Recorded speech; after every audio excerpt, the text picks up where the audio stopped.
My name is Professor Brinson, and I have taught school in the city of Chicago for over 17 years before I retired. And then I went into business. But a strange thing happened to me when I was in my late 20s teaching. And I had a strange experience where my brother, who was 2 years younger than me, got murdered. And that put me into a state of depression. And so I always had a feeling there must be a reason for everything. So I had a strange, almost insatiable type of curiosity. And during the summertime or in the spring, when I was not working, I bought me tickets and traveled through different parts of the world. I went through Canada, but I was in search of trying to satisfy this knowledge that I thought I had, but I knew it was not deep enough. So I went to Canada in search. I went to Switzerland. I went through the Netherlands. I went through France. I went through Germany. I went through England.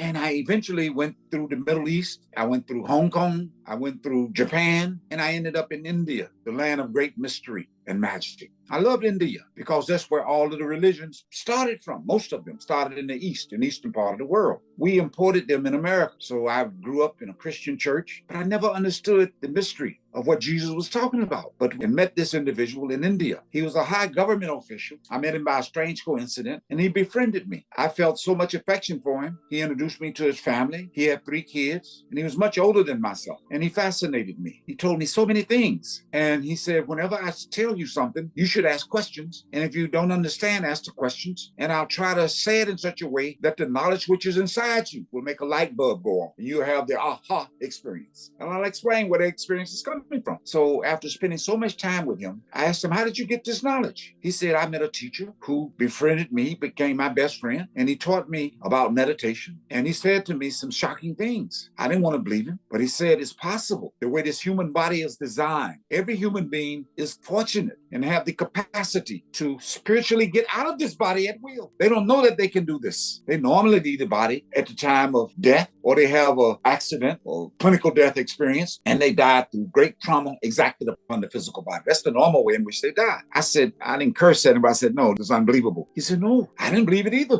But my teacher taught me over a period of time that this body consists of basically 10 doors. 2 are here at the eye level, where you look out of these 2 eyeballs. These are openings which take your attention out into this world. You don't know anything about this world except your attention flowing out of these 2 apertures, which you call the eyeball. You also have 2 holes or openings at the ear level. Your attention goes out into the ear and captivated by the sounds of this world. You have 2 openings at the nostril level in which you breathe in the air and you pick up different odors, different scents of this world, and the attention flows through these doors too. Then you have a 7th door, which is the mouth. We eat, we communicate with other people. And he said the danger of this door is that we spend too much time talking and the attention goes out into this world talking to people. He said this door is meant to ask questions. That's the door in which you seek. If you come around somebody that has had any experience above what the one you've had, because they can trigger something in you which will make your door open. He said all of the knowledge is inside you because your consciousness is the same type of consciousness made of the same spiritual stuff as the creator who created you. He places consciousness everywhere, but more specifically in the human being, because the human being is the most intelligent species on the planet. All of the other animals and species got the consciousness too, but it's diluted. There's less light in them, more light in the human being. Therefore, it's giving us more intelligence. Anyway, after talking to him and spending so much time, I spent over 40 some years around him. He came to America. He spent time with me. He worked in my business. But in the year of 2019, the spring, that's when I had my super spiritual experience. I'll explain why I said super. Because before I was meditating, and meditation is an attempt to go inside the 10th door. You got 2 doors below the body, one at the reproductive organ and one at the buttocks, in which you defecate and get rid of all of the food that you have digested. It comes out as debris. So in order to open up the 10th door, which is right behind these 2 eyeballs, it's like you can go 2 inches. These fingers represent the eyeballs. If you can take your attention and go back about 1.5 inches or 2 inches, there's a door which is called the 10th door. In all of the holy literature, whether it's Greek, Muslim, Christian,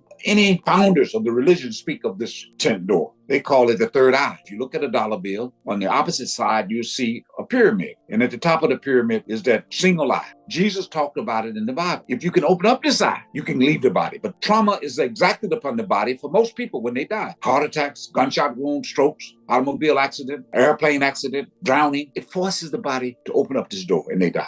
Most of them don't come back. But in America, in this country alone, over 20 million people have had the clinical death experience and have come back with memory and without brain damage. You have different experiences in different parts of the world, regardless of the religion. The Creator does not care about what religion you follow. That was a big shock to me when he said this. Creator only cares about the love in your heart. If you got great love in your heart, that's what he cares about. And your seeking can seek in such a way with intensity, you'll get more love. But anyway, going back to this experience that I had at Rush Hospital, located downtown in Chicago, when I had this painless, non-trauma heart attack, I didn't feel any pain. I was being wheeled up, because I was supposed to get a hip surgery. I became quiet, and as we go through the door, I painlessly died. Without pain. And she kept talking to me as though I was still conscious of her. I was conscious of her because when I got out of the body, I looked at myself. I looked at the doctors and the nurses that was in the room. And there was not supposed to be a cardiologist on that floor. Strange coincidence. The Creator had arranged for a doctor to be on that floor. He was supposed to be on the upper floor. So as I looked around, and my friend that I had known who had taught me about meditation was there. He said, "Why are you surprised?" He said, "I told you I'll be there. Whenever you die, I will be there. And you don't have to do anything. And I'll escort you through these different regions. I'll chaperone you." So I was so happy to see him. And I said, "Well, why are they cutting off my expensive coat?" He said, "Why do you care about these coats? When you go to the next world, you can create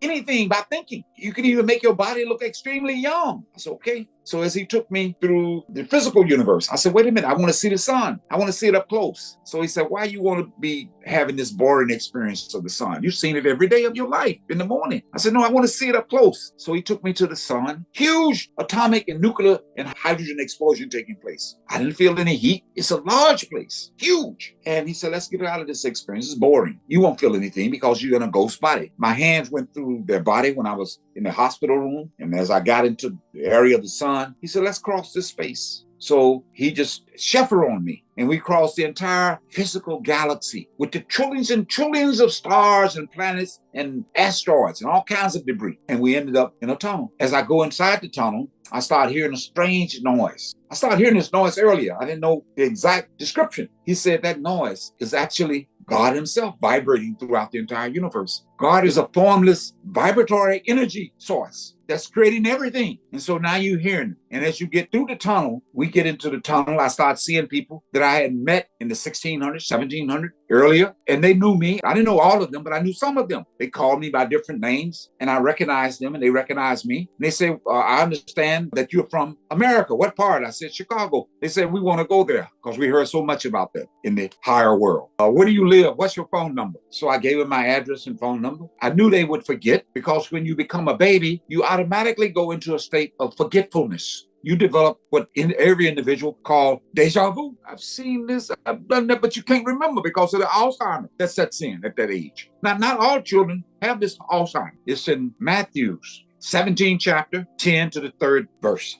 where the disciple of Jesus come to him and they ask him, we understand based on the rumors that existed in Jerusalem at that time, that the Messiah would come after Isaiah. Isaiah in the Old Testament said he would come back. And Jesus responded, I'm changing some of the language, but Jesus says, Isaiah did come back. I came after him. But you didn't recognize him. He was in a different body. His name was John the Baptist. That's a principle explaining reincarnation. But anyway, all these holy books to some extent go into them. So I read all of the holy books, studied all of this stuff. But as I went through this tunnel and ended up in the middle part of the astral plane where all of the heavens and hells exist, how do I know I was there? When you go there, if you go into the middle part, the memory of you who were there prior comes back, like waking up from a dream here. Who can tell you anything? If you are awake and they try to tell you you're not awake, you say, what are you talking about? They can get all of the president, all of the notaries and celebrities of this world to come to your house and say, you're still sleeping. You'll write them off because your memory of this old comes back to you every night when you wake up. You don't have to pinch yourself. You don't have to open your eyes. You automatically recall. The same thing takes place when you go into the astral plane. You discover that you have a life, and I discovered that I had a life of 33,000 and some odd years. So it's easy to write off a dream when you wake up, because you know you've been in this body, the physical body, 30, 40, 50 years. You know that the dream was only a sandwich experience between two wakeful states. In the dream, you may last 6, 7 hours or more or less. You wake up. You don't question yourself. The memory is what gives you solidity, certainty of who you are. Same thing happens when you go to the middle part of the astral plane. You know exactly how old you are because you are there waking up. You died here, or what you call woke up from this level of consciousness which is the 6th floor. Right now, we on the 6th floor of this body, right behind these 2 eyes. When you die, you go to the 7th floor. The hells and heavens are on that floor. So as you go to the 7th floor, in the middle part, your memory comes back only at that time of how old you are. That's your identity. Nobody can ever shake you from that experience. But you feel that's the highest experience because these regions are structured spiritually, where each level you're convinced that's the highest. Like in this world, you feel, even though you believe in another level of consciousness, if you never had that experience, you have faith that it exists. But nobody really wants to die. The reason why they don't want to die is they think they're being extinguished. Not even a bird, not even a worm, not even an ant wants to die. All of these beings got the consciousness and they feel that you're going to be extinguished. But the beauty about consciousness is that it can never be extinguished. You can never become unconscious. Never, no matter how hard you try. You can go into a coma, you still having experiences there. But when you wake up, you don't recall. We have dreams and we can't recall those. We remember some of them unless we take notes. So memory is the identifying aspect of who you think you are. You wake up, you look in the mirror, you say, oh, I'm a Caucasian. But you wake up there, you made of a different type of color. You made of light. Your light can be of different shades. My light was a golden type of shade. And as I traveled with my teacher into the astral plane, the middle part, I saw people who were scientists working on different projects. Like you have scientists in this world who came up with the COVID-19 medication. It was people who had worked there and came back here and made the discovery. All discoveries that are taking place in this world is being inspired by human beings who concentrate their attention behind their eyes, and that door cracks a little bit and the knowledge floods them. They themselves don't know where it's coming from. Dr. George Washington Carver, the great black scientist who was a slave in the 1800s, he loved the study of plants. Loved them so much so, even though they castrated him, he came up with over 400 different discoveries and inventions from the peanut plant. Medicine, all kinds of dyes, food. A strange thing happened to him in the 1920s. He met Henry Ford, who was developing automobiles, the T Model Ford. And he wanted to know from Carver, how did you come up with this rubber? I could use this understanding and put them on my cars if you made them just from sweet potato and peanuts. So he said, I'll give you 6 figures if you want to work with me. Carver turned him down. He said, I'm not concerned with money. I'm just at Tuskegee University trying to help people who are interested in learning about this, who were my people, and teach them this method. So with the concentration of attention, Carver came up with over 400 different discoveries. You can research that for yourself. All discoveries from great people that we call geniuses come from the concentration of the attention. Every human being is potentially a genius, potentially the heir, the inheritor of what I'm talking about. If they come in contact with a teacher who can teach them. We don't learn anything in this world except when we're a baby, all we can do is move our hands. We can't even feed ourselves. We can't walk. Our mother or father or some guidance teaches us everything. We learn how to use the potty. We learn how to walk because we see other people walking. We learn how to speak languages because we go to school and we learn these things. But when we go to church, we meet people, whether it's a church or a mosque or synagogue, we meet people who have studied the scriptures so they can get confused because language got so many different interpretations. But that's another subject. But anyway, as I got into the astral plane, I discovered that the normal means of communication is telepathy. You say something in your mind, the person that's listening to you also can hear exactly what you said in your mind. They can hear your thinking. They can see your thoughts. Thoughts are visible in that world. So there's no room for miscommunication in the middle part of the astral plane. Everybody's intelligent there. There's no violence in the middle part of the astral plane. Everybody's more loving. Everybody's full of more joy, more happiness. No violence. You see that world just like this world. There's a huge sky. There's stars. There's planet. There's animals there. There are all kinds of species. But the species don't try to kill you. Okay? In this world, if you meet a lion, the lion shows his teeth. It can scare a baby. But a baby's not afraid if it sees a sheep because the teeth are made just like human beings. The human being are a non-violent species. They are not made to kill animals or eat them. Anyway, let me go further. As you go further into that world, as I have gone, and I see people working on different projects, they're athletes, studying their craft. When they come here, they become rare stars in football, basketball, whatever sports. But they practice there, okay? Every experience of knowledge in this world that's coming to individuals is coming as a result of practicing the concentration of attention. Because attention is the most valuable part of yourself in this body. The attention contains all of the knowledge and ability I'm talking about. With the concentration of attention, Einstein became Einstein. Einstein said he didn't like mathematics. One of his friends, I believe his name was Gauss, he was walking with him in Princeton University and they were having good conversation. And Gauss said, why didn't you study mathematics? Because you came up with one of the biggest theories of E equals mc squared, which affected the entire population on the earth. You changed the whole thinking with your relativity theory. He said, I didn't like math because it requires too much attention. And I could spend several lifetimes studying different forms of geometry, trigonometry, and new forms of quadratic equation. I didn't want to do that. But he intuitively came up with this knowledge because he said he loved being by himself. He would spend long hours dealing with two talents he felt he had. One was solitude. The other talent was imagination. He had the gift of fantasy, he would call it. I could spend long hours conducting thought experiments in my head. And therefore, I arrived at a lot of this knowledge. But it wasn't real until I could prove it in this world. So this is how people get knowledge in this world. Great artists, Leonardo da Vinci, Aristotle, Plato, all these people that we read about in history that we consider to be geniuses came up with this knowledge either through accidental concentration of attention or through some form of spiritual meditation. All of the religious founders came up with it through spiritual forms of meditation. But all of the religious founders are not at the same level of consciousness. Some of them go to the astral plane and they consider a certain type of teacher. Some go to the causal plane. Now, let me explain when I went to the causal plane, because I crossed the astral world. The astral world is a huge, gargantuanly large, fantastic, immeasurably huge world. If you were to compare the physical universe with all of its billions and trillions of stars and galaxies, the physical universe would be the size of a quarter in the Pacific Ocean. The Pacific Ocean would represent the astral plane. That's how huge it is. You could just, when you're in the astral plane, you can create by thinking. You can create houses. You can meet designers there. They can design them.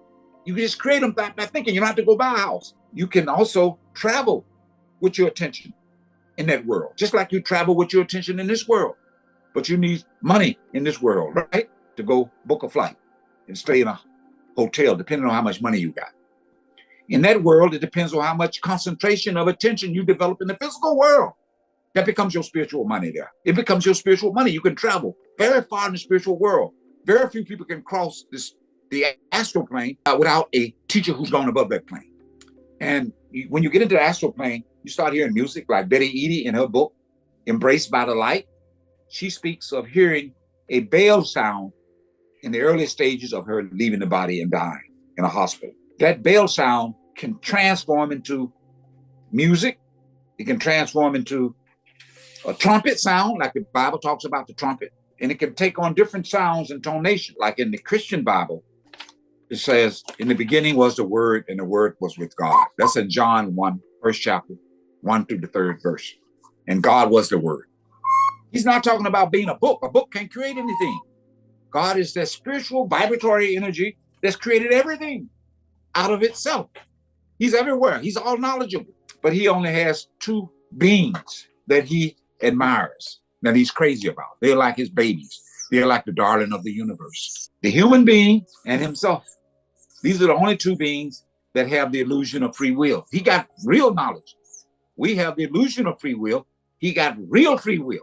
And he writes the scripts on everybody. Like I'm looking at you and you got, look like reddish brown hair. You like in a white outfit. I'm looking at myself. I got a black shirt, a black vest, IC.org. And God or the Creator knew that millions of years ago that we would be talking to each other like this, or you'd be having me on your program. So he has knowledge, total knowledge, but he created this strange illusion that we are made in his image. He's not talking about physical image. He's talking about the image of how you make decisions, how you use will. You have the feeling, or I can cut this man off, Professor, I'm tired of him. Let me cut him off. Or I can get up and go somewhere else. Or the people in your audience can feel strange feelings, but they can't act on it.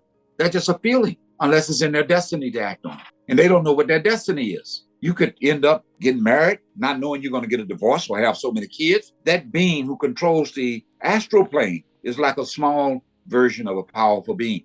He's like a super God, but the being that's higher than him is in the causal plane.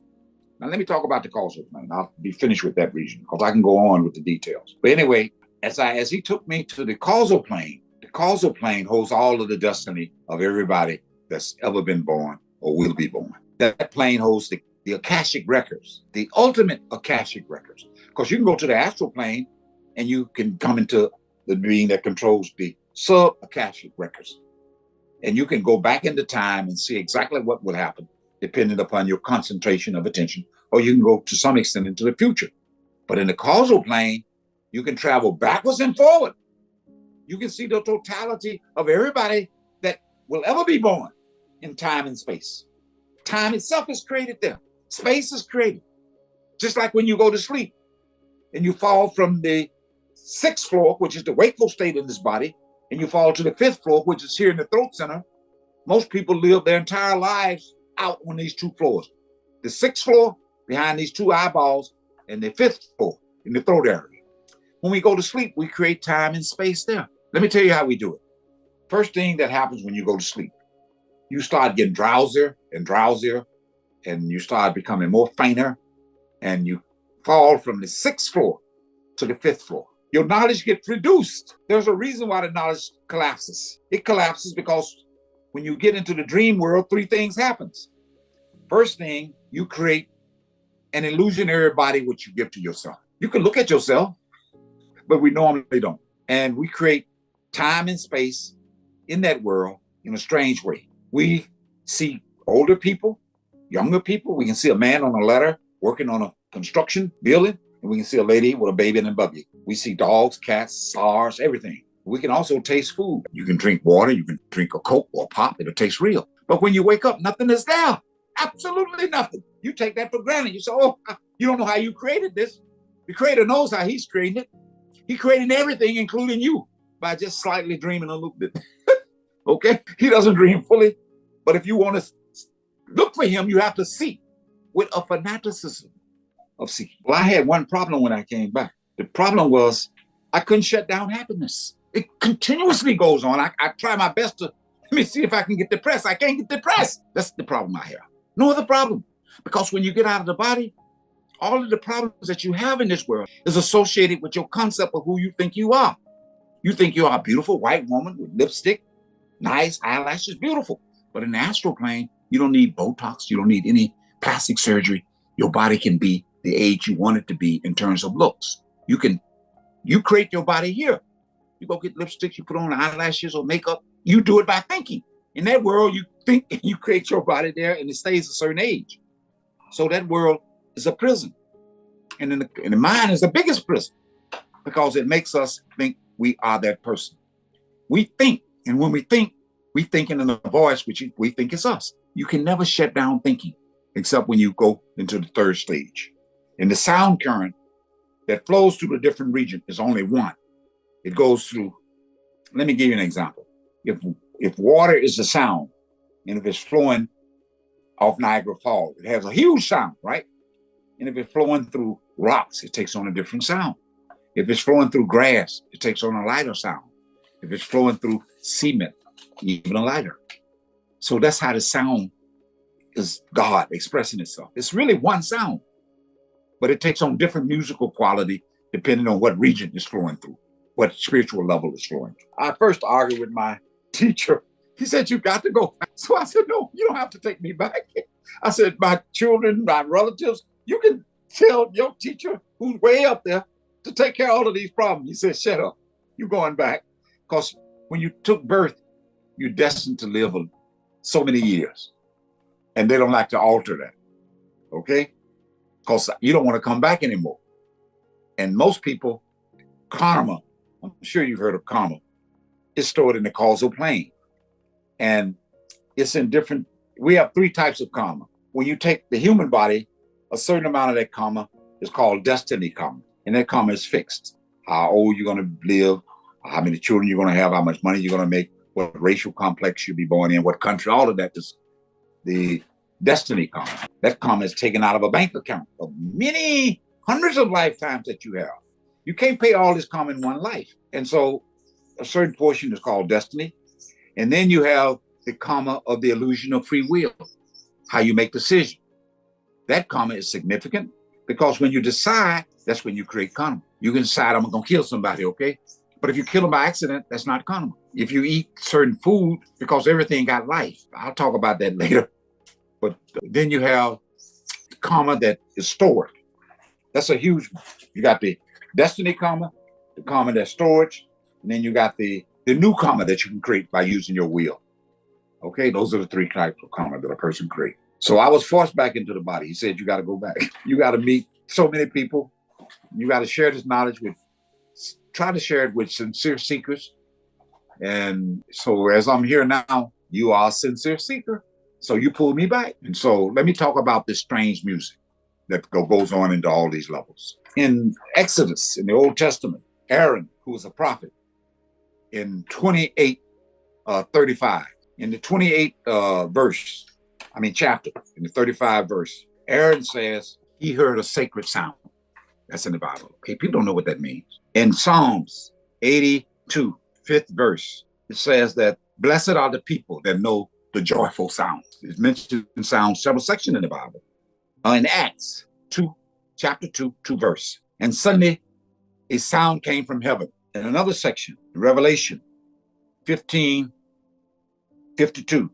one of the prophets said, I heard a sound talking to me like it was a trumpet talking to me. And I died and I lost the fear of death. I'm paraphrasing it, but I'm saying the Bible is full of this beautiful sound.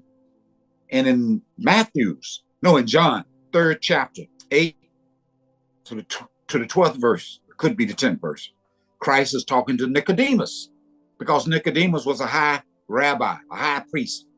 He sneaked in to see Christ at night because he didn't want the other priests to know. He was going to see this strange Jewish fellow, which they didn't like. And so he said, I understand that you're a man of God. And Christ spoke of, you must be born again if you want to hear this sound. And it sounds like the wind. So at this time, let me end this conversation. I won't say anything else, but the causal plane is not the highest stage. My teacher took me above the causal plane. He took me into the region where you get to know who you are. You get to know your real self at that stage. Be still and know that I'm God. That's in the Bible too. Your mind has to become still because all of the other region, the mind is running, giving you all kinds of strange. It's like a wild horse in this world. You can't make it be still. So when I got there, I wanted to go further. He said, God is 2 stages above that. He said, you can't go any further. You will go there when you finally die. You got to go back and meet people and share this knowledge with sincere seekers. The mind is a machine attached to this body. This physical body is a prison house. It's like a coat, a suit that we're wearing. We tend to think it's us. That's the illusion. When we get into the astral world, we have an astral body. We tend to think that's us. That's the second prison. It's a better prison. Then we go to the causal level. That's a prison. It's a mind. The mind is what's keeping us away from God. And you have to go to the 3rd stage, which is, you can't use words there. All you can say, nete means not this, not that, not this and not that. And that's the stage of wonder, love, knowledge. I can't even really explain it. So at this time, I'd like to end this conversation. And if you have any questions, you may do so at this time. Thank you.